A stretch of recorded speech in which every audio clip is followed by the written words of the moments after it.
आ रही है एक बड़ी खबर की ओर। बहादुरगढ़ से आ रही है बड़ी खबर। इनेलो नेता अभय चौटाला का बड़ा बयान इस बीच सामने आया है। बीजेपी के खिलाफ सभी दलों को एकजुट होना होगा, इस बात का जिक्र उन्होंने किया है।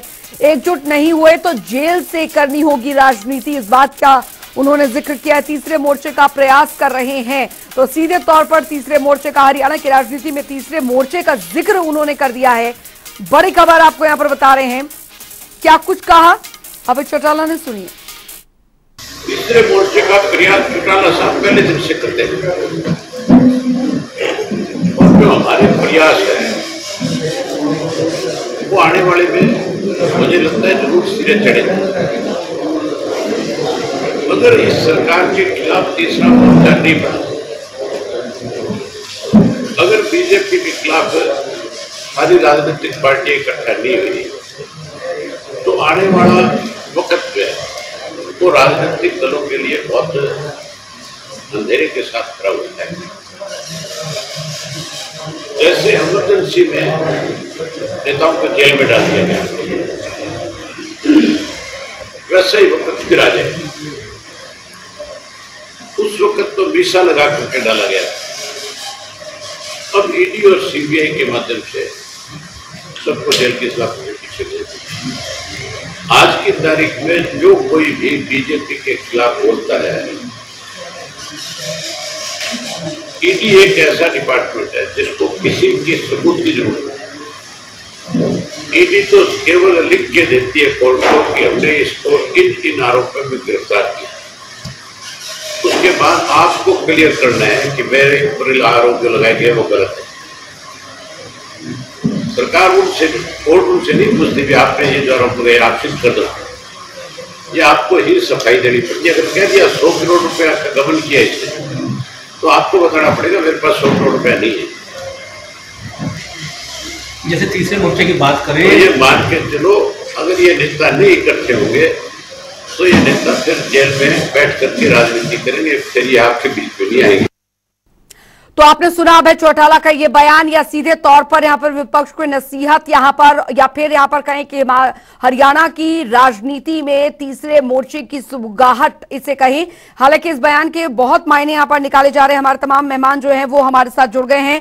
हमारे साथ बीजेपी की तरफ से प्रवक्ता विजेंद्र नेहरा हमारे साथ जुड़ गए हैं, कांग्रेस की तरफ से बजरंग दास गर्ग जी हमारे साथ जुड़ गए हैं, इनेलो की तरफ से हमारे साथ रजवंत डेंगवाल जी हमारे साथ जुड़ गए हैं। आप सभी का स्वागत है। सबसे पहले रजवंत डेंगवाल जी, मैं आपके पास आना चाहूंगी। अभय चौटाला का ये जो बयान हमने सुना है यहाँ पर, इसे सीधे तौर पर स्पष्ट शब्दों में हम ये समझें कि हरियाणा की राजनीति में तीसरे मोर्चे की सुगबुगाहट जो है वो तेज हो गई है। जी, ये तीसरे मोर्चे की सुगबुगाहट अभी से नहीं कह सकते हम, पिछले लगभग 1.5 साल से और इस मामले में मंथन चल रहा है, विचार चल रहा है। कारण क्या था कि जो भारतीय जनता पार्टी की जो तानाशाही सरकार है, जो उसका रवैया है, वो यही है ना कि किसी भी प्रकार से विपक्ष को खत्म कर दिया जाए। वो एक होता है कि बड़ी लाइन और छोटी लाइन का, कि किसी भी लाइन को छोटा कैसे किया जाए, बोला उसके बड़ी चीज वो ऑटोमेटिक छोटी हो जाएगी, और अगर उस लाइन को मिटा ही दिया जाए तो छोटी लाइन अपने आप में ही बड़ी हो जाएगी। बड़ी लाइन को मिटा भी दिया जाए तो छोटी लाइन अपने आप में बड़ी हो जाएगी। ऐसा ही एक कोई काम करने का ये प्रयास भारतीय जनता पार्टी कर रही है। कोई भी नेता है विपक्ष का, अगर वो सरकार के खिलाफ बोलने का प्रयास करता है तो अभी जो बात चल रही थी ईडी सीबीआई है, इनकम टैक्स, इनकी रेड पड़ जाती है। ये रेड भारतीय जनता पार्टी के जो नेता हैं, क्या वो इतने पाक साफ है कि उनके घर पर कभी भी ईडी सीबीआई की रेड नहीं होती?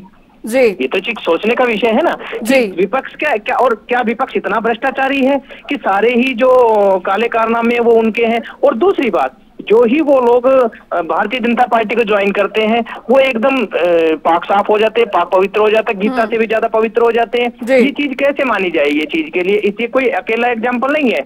यहाँ पर अगर हम हरियाणा के संदर्भ में बात करें तो जितने भी कांग्रेस के जो नेता थे, जिनके ऊपर आरोप लगते थे कि कांग्रेस भ्रष्टाचारी है, कांग्रेस भ्रष्टाचारी, कांग्रेस कोई व्यक्ति तो नहीं है, कांग्रेस एक विचारधारा है, और उस विचारधारा में उनके जो नेता थे उन नेताओं के ऊपर ही तो आरोप लगता था। लेकिन जैसे ही उन नेताओं ने भारतीय जनता पार्टी को ज्वाइन किया, उसके बाद भी कांग्रेस भ्रष्टाचारी है। तो जो लोग बीजेपी में आ रहे हैं, क्या वो साफ साफ लोग आ रहे हैं? चलिए जवाब ले लेते हैं विजेंद्र नेहरा जी, जवाब ले लेते हैं। जो तस्वीरें अब जिस बात का जिक्र यहाँ पर रजवंश जी कर रहे हैं कि जो बीजेपी में आते हैं वो पाक साफ और जो बीजेपी में नहीं वो भ्रष्टाचारी, ये इमेज यहाँ पर बनाई गई है, क्या कहेंगे सर आप?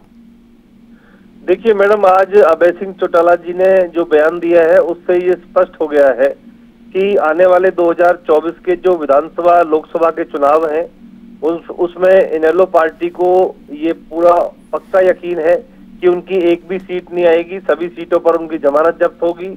और यही हाल कांग्रेस पार्टी का भी है, उनको भी ये डर है कि उनकी बुरी हालत होने वाली है। तो इन सब की विपक्ष की जो हालत है वो आज भेड़ों के झुंड की तरह है, जो भारतीय जनता पार्टी रूपी शेर से डरे हुए हैं। जब शेर जंगल में चढ़ता है तो जो गीदड़ है, जो भेड़ है, उनमें भगदड़ मच जाती है। इसी तरह से विपक्ष में आज भगदड़ मची हुई है, क्योंकि जनता का आशीर्वाद हमारे साथ है। भारतीय जनता पार्टी का माननीय हमारे जो चौधरी ओम प्रकाश धनखड़ जी के नेतृत्व में चट्टान की तरह पन्ना प्रमुख तक नीचे मजबूत संगठन बन चुका है। माननीय मुख्यमंत्री श्री मनोहर लाल जी और माननीय प्रधानमंत्री श्री नरेंद्र मोदी जी की ईमानदार नीतियां हमारे साथ है और जनता ये आशीर्वाद बना चुकी है कि तीसरी बार देश में और प्रदेश में भारतीय जनता पार्टी की सरकार तय है। और इसके पीछे कारण भी है, अभय चौटाला जी को पता है कि भारतीय जनता पार्टी की सरकार जब एक बार आती है तो फिर लगातार आती है। चाहे गुजरात में हम देख ले, चाहे मध्य प्रदेश में हम देख ले, हर बार लगातार भारतीय जनता पार्टी की सरकार आती है और जिस तरह से हमने काम किया है वो जनता को दिखाई देता है। मेरा एक सवाल है इनेलो पार्टी के जो प्रवक्ता साथी हैं अभय चौटाला जी से, कि ये तो कहते थे मैडम, आपको ध्यान होगा कि जो चौधरी ओम प्रकाश चौटाला जी हैं उनको जेल में डालने का काम भूपेंद्र सिंह हुड्डा जी ने और कांग्रेस पार्टी ने किया है और हमारा डीएनए कांग्रेस के खिलाफ है, हमारा तो जन्म कांग्रेस के विरोध में हुआ है। ऐसी पार्टी जिसने ओम प्रकाश चौटाला जी को जेल में भिजवाने का काम किया हो इनके अनुसार, और जिस पार्टी के विरोध में इनका जन्म हो, अगर उसी के कदमों में जाके बैठ जाती है इनेलो पार्टी, तो पता चलता है कि उनकी हालत कितनी खराब है। और रही बात कांग्रेस पार्टी की, कांग्रेस पार्टी, इनेलो पार्टी, तमाम जो विपक्ष हरियाणा प्रदेश के अंदर है, इसके लिए दो पंक्तियां कहना चाहूंगा कि पल्ले नहीं है दाने और अम्मा चली बुनाने, तुम्हारे पाँव के नीचे जमीन नहीं। और कमाल यह है कि फिर भी तुम्हें यकीन नहीं। आप देखिए मैडम, ये सारी की सारी पार्टियां वो पार्टियां हैं। रजवंश जी आपके पास आऊंगी, यहाँ पे आऊंगी रजवंश जी आपके पास आऊंगी। विजेंद्र जी ने भी एक बहुत बड़ा सवाल यहाँ पर उठाया है, लेकिन बजरंग दास जी भी हमारे साथ कांग्रेस की तरफ से जुड़े हुए हैं। सर बजरंग दास जी से भी कर लूं मैं? जी चलिए आप कंप्लीट करिए। मैडम देखिए, अभी कांग्रेस पार्टी के जो कार्यकारी अध्यक्ष है वो भी कह रहे थे जी हमें इनेलो के साथ में आना चाहिए, इनेलो वाले कह रहे हैं कांग्रेस के साथ में आना चाहिए। इन लोगों को और भी 10-15 पार्टी अपने साथ मिला लेनी चाहिए, लेकिन जनता इनको नकार चुकी है। ये हारे उसी का तो निमंत्रण दे दिया है सर, उसी का तो निमंत्रण दे दिया है इन्होंने। मैं वही कह रहा हूँ, सारे हारे और नकारे लोग हैं, जीरो मिला के जीरो ही बनती है। चलिए जवाब ले लेते हैं, कोई फर्क नहीं हो रहा। जवाब ले लेते सर, जवाब ले लेते। कांग्रेस की तरफ से भी बजरंग दास गर्ग जी हमारे साथ जुड़े हैं। बजरंग दास जी, निमंत्रण तीसरे मोर्चे के लिए तो सबसे पहले कांग्रेस के पास ही आया है, आप लोगों की तरफ से कोई जवाब गया? मैडम जी, इस बात में कोई दो राय नहीं, भारतीय जनता पार्टी सभी विपक्षी नेताओं के खिलाफ सरकारी मशीनरी का और सरकारी विभागों का दुरुपयोग कर रही है जी। यहाँ तक कि आपके सामने है ईडी है, सीबीआई है, इनकम टैक्स है। जो भी व्यक्ति, जो भी पार्टी जनता की समस्याओं को उजागर करे, जो भी व्यक्ति जनता की समस्याओं को उठाए और सरकार के खिलाफ बयानबाजी करे, सरकार ने एक नियम बना लिया उसकी आवाज दबाने के लिए, उसके खिलाफ कार्रवाई जो कर सकते हैं। मैं पूछना चाहता हूँ, कोई ऐसी, मैं ये पूछना चाहता हूँ भाजपा सरकार से, कोई ऐसी राजनीतिक पार्टी बता दीजिए जिसके खिलाफ इन्होंने कार्रवाई नहीं की हो। ममता बनर्जी थी, बजरंग दास जी, ये तो ठीक है बीजेपी को लेकर आप कह रहे हैं, लेकिन हमारा सवाल यहाँ पर यह है कि इनेलो की तरफ से जो निमंत्रण दिया गया है उसे कांग्रेस किस तरीके से देखती है? अभी हाल फिलहाल भी आपने अभय चौटाला का पहले भी बयान सुना होगा, उन्होंने कहा था कि कांग्रेस अगर हमारे साथ आना चाहती है बीजेपी को हराने के लिए तो बेशक स्वागत है। देखिए मैडम जी, देखो एक बात तो ठीक है, मैं इसका अभय सिंह चौटाला जी के इस बात का स्वागत करता हूं, उन्होंने एक बड़ा अच्छा बयान दिया भी सब एक होकर लड़िए। अगर कोई भी विपक्षी दल भारतीय जनता के खिलाफ पार्टी खिलाफ बोलेगा उसे जेल जाना होगा।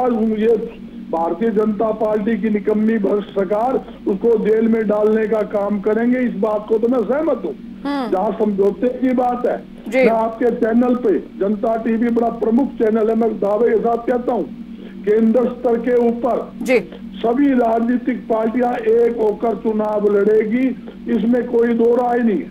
इसमें कांग्रेस पार्टी भी प्रयास कर रही है, नीतीश जी भी प्रयास कर रहे हैं, अरविंद जी भी कर रहे हैं, अनिल जी का उमर चौटाला जी का बयान भी आ चुका, ममता बनर्जी भी है, शरद पवार जी भी है, शिवसेना भी है। सभी पार्टियों का एक मन बन चुका है कि भारतीय जनता पार्टी को सत्ता से दूर करने के लिए जनता का इन्होंने जो गला घोटा है, महंगाई, बेरोजगारी, खराब कानून व्यवस्था और जो लूट खसूट देश के अंदर भारतीय जनता पार्टी ने चला रखी है, उससे मुक्ति दिलाने के लिए भारतीय जनता पार्टी को सत्ता से दूर करने की जरूरत है।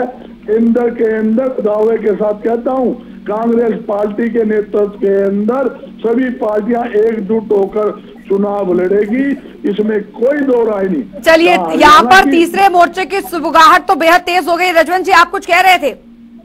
जी, मैं एक चीज बताना चाह रहा था। जिस प्रकार भारतीय जनता पार्टी के जो प्रवक्ता बोल रहे थे, शेर की संज्ञा दे रहे थे, मैं इनको एक चीज बताना चाहूंगा। शेर होता है, चाहे वो पिंजरे में हो, चाहे वो बाहर हो, जंगल में हो, अकेला हो, शेर हमेशा शेर कहलाएगा। कोई भी व्यक्ति कुर्सी पर बैठकर कभी भी ये नहीं कह सकता कि सत्ता में आने के बाद एक साधारण व्यक्ति को अगर शेर कहें तो वो शेर नहीं होता। शेर जिस प्रकार से विधानसभा में दहाड़ता है, वो सबको पता है कि सत्ता के लोगों को कैसे उनकी बोलती बंद करने का काम करते हैं। दूसरी चीज मैं आपको एक मिनट जवाब बाद में ले लेना आप, उसके बाद ही आपका काम जवाब देने का हालात जो बने हुए हैं उसमें आज क्या चल रहा है। एक समय ऐसा था कि 2014 की 2018-19 की बात हम करें तो भारतीय जनता पार्टी को 75 पार का नारा दिया था। ये इनका अच्छा माहौल भी था। हम भी ये मानते हैं कि हर व्यक्ति के मुंह से आता था कि बीजेपी 75 पार चली जाएगी, और 75 पार देखिए ना कहाँ पे गई, ये 40 पे आ गए। और आज इनका ना माहौल है, ना कोई नारा दे रहे हैं किसी भी प्रकार का। क्यों? क्योंकि जनता इनसे त्रस्त हो चुकी है। जनता इनको बाहर का रास्ता दिखाने के लिए प्रयास करती है। ये बैसाखियों के सारे सत्ता में बैठे हुए हैं और वो बैसाखी अभी चरमरा कर गिरने वाली है। इनका जो गठबंधन है वो गठबंधन टूट चुका है। लेकिन आप लोगों का सफर जो शुरू हुआ है यहाँ पर रजवंत जी, उसके साथ कौन कौन जुड़ रहा है ये भी तो स्पष्ट होना चाहिए। कांग्रेस अपना अलग बोल रही है कि आप लोग आइए, आप सब आइए, हमारे साथ जुड़िए। आप इनेलो की तरफ से ये कहा जा रहा है। चलिए ठीक है, लौटूंगा। ब्रिजेंद्र नेहरा जी, आप कुछ कह रहे थे। अब देखिए यहाँ पर तो पहाड़ खड़ा हो रहा है बीजेपी के खिलाफ। मैडम देखिए, मैं तो ये कहना चाह रहा हूँ कि जिसकी दुकान खाली हो उससे सामान लेने के लिए कोई नहीं आता। एक तरफ जहां हरियाणा प्रदेश की जागरूक जनता को ये पता है कि इनेलो कांग्रेस का कोई भविष्य नहीं है, दोनों पार्टियों के अंदर भ्रष्टाचार, परिवारवाद, गुंडागर्दी और भय और भ्रष्टाचार का जो बोलबाला था, यही कारण है कि पिछले 10 साल से कांग्रेस पार्टी से सत्ता से दूर है। जनता ने इनको नकारने का काम किया। 15-20 साल से इनेलो पार्टी को जनता ने नकारने का काम किया। देखिए, भारतीय जनता पार्टी के साथ में जनता का आशीर्वाद और प्यार है, हमारे कार्यकर्ताओं का परिश्रम और मेहनत है, हमारे नेतृत्व का ईमानदार नीतियों को लेके आना। यही कारण है कि तीसरी बार देश में, हरियाणा प्रदेश में भारतीय जनता पार्टी की प्रचंड बहुमत के साथ सरकार बनेगी। अब देखिए, इसी चीज को लेके डरे हुए हैं। मैडम आप मुझे बताइए। नहीं, वो ये डरे नहीं हुए, वो ये कह रहे हैं कि आप लोगों के इशारे पर ये सब हो रहा है, वो ये कह रहे हैं। देखिए, मेरा सवाल है कांग्रेस इनेलो के प्रवक्ता से, ओम प्रकाश चौटाला जी को जेल में किसने डाला था? बताए ना, ये बताना चाहिए इनको। ओम प्रकाश चौटाला जी को जेल में किसने डाला था?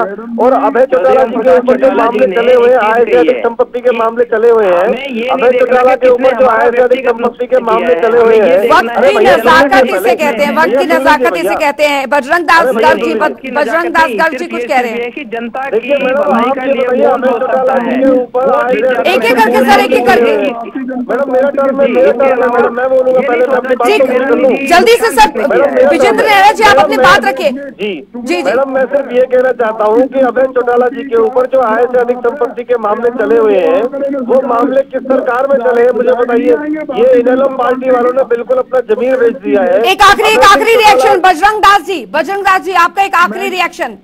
मैं कहना चाहता हूँ भारतीय जनता पार्टी का केंद्र में प्रदेश में चुगड़ा साहब है मैडम जी, और हरियाणा के अंदर 2 आंकड़ों के अंदर इनके विधायक नहीं आएंगे। प्रदेश और देश की जनता इनसे मुक्ति चाहती है, भ्रष्ट निकम्मी सरकार से। अरे अभी AK एंटनी के बेटे ने बीजेपी ज्वाइन की है, AK एंटनी के बेटे ने बीजेपी ज्वाइन किया। करता हूँ कांग्रेस पार्टी में भगदड़ मची हुई है, कांग्रेस पार्टी में। चलिए, ये फैसला तो भविष्य के गर्त में है कि आखिरकार कौन किसके साथ जाता है और किसके खिलाफ यहाँ पर जाता है, ये तो जनता ही तय करेगी। बहुत बहुत शुक्रिया रजवंत जी आपका, विजेंद्र जी आपका, बजरंग दास गर्ग जी आपका, हमारे साथ इस चर्चा में जुड़ने के लिए। रुक